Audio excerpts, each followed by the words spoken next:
Hello students, इस question में बोला गया है कि two projectile with the same mass and the same velocity are thrown at an angle of 60 degree and 30 degree with respect to horizontal, then which of the following remains the same. Option A time of flight, option B range of projectile, option C maximum height upward and option D all of them. तो एक projectile को अगर u speed से theta angle पे छोड़ा जाए तो उसका मैक्स टाइम ऑफ फ्लाइट का फॉर्मूला आता है 2u sin theta by g। Gravity इस डायरेक्शन में काम कर रहा है।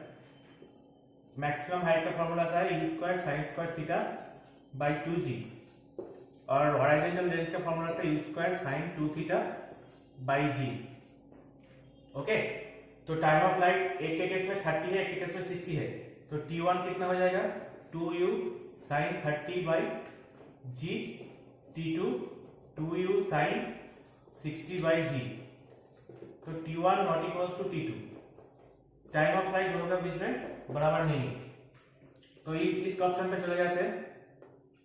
h है u square sin square 30 degree by 2g और h है h1 h2 है कितना u square sin square 60 degree by 2g, तो h1 not equals to h2।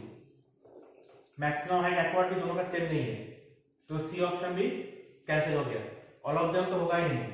तो रेंज ऑफ प्रोजेक्टाइल देखते हैं। r1 equals to u square sin 2 into 30 by g, तो u square sin 60 by g। r2 कितना हो जाएगा u square sin 2 into 60 by g, u square sin 120 by g। तो r2 कितना हो जाएगा